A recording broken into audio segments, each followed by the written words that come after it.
L'opération que nous accompagnons aujourd'hui s'appelle Web Senior 2.0, qui est née à Bondy, qui a permis d'équiper des personnes âgées. Et ayant remarqué cette démarche vertueuse, nous avons pensé, et ça a été consacré dans un accord de partenariat entre Recyclage éco-citoyen et Madame la secrétaire d'État au numérique, Madame Axel Demer, on a concrétisé cette volonté de généraliser à l'échelon national ce type d'opération vertueuse qui a bien marché localement. Ce qui a vraiment été intéressant pour nous dans ce partenariat et dans l'établissement de ce partenariat avec Recyclage éco-citoyen, c'est à la fois le côté développement durable, d'une part, mais aussi le recours à des travailleurs handicapés. Alors le rôle de l'association Recyclage éco-citoyen, c'est de coordonner les établissements d'emploi de personnes handicapées qui se spécialisent dans les métiers de l'économie circulaire. Alors, par l'économie circulaire, on entend le fait de donner une seconde vie aux matériels qui sont en fin de parcours ou en fin d'usage dans les entreprises, les administrations. Donc dans cet atelier de l'ESAT Pierre Borel, ce sont plus de 30 travailleurs en situation de handicap qui se succèdent pour recevoir, démonter et trier les déchets électroniques, notamment. Cela leur permet d'être acteurs au sein de notre société et de faire progresser leurs compétences. Et donc l'opération Web Senior 2.0, c'est de prendre ces ordinateurs reconditionnés par les personnes handicapées pour les mettre à disposition de personnes âgées pour qu'elles puissent elles aussi accéder à leur dimension de citoyen numérique. Bonne utilisation, monsieur. Voilà, un très bon usage.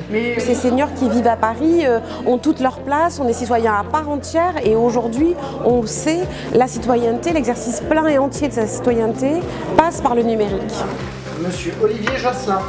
C'est une opération qui est importante parce que nous essayons d'adapter l'arrondissement au vieillissement de sa population et que du coup nous essayons de travailler sur tous les champs, à la fois l'accès au droit, l'accès à la santé, l'accès à une voirie adaptée et du coup travailler sur la lutte contre la fracture numérique, sur l'accès aux nouvelles technologies, l'accès à l'ordinateur nous paraissait comme un point essentiel. Voilà ce qui vous attend dans l'immédiat.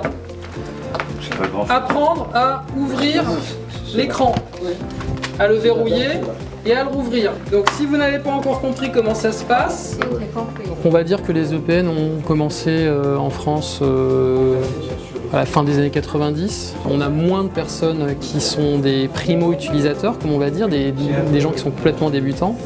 Mais malheureusement, il en reste encore beaucoup. Malheureusement, même à Paris, même dans une ville comme Paris, on accueille encore toutes les semaines des personnes qui nous disent je n'ai jamais touché de ma vie un ordinateur, je souhaiterais me former à l'informatique. On n'aurait jamais été en capacité de répondre à ce genre de choses, de gérer toute la partie matérielle, prêt de matériel, donc collecte avant tout. On est très sensible à ce que fait Recyclage éco-citoyen et c'est pour ça qu'on s'est associé. J'arrive à un certain âge et je pense qu'il est grand temps que je profite un peu de toutes ces choses modernes.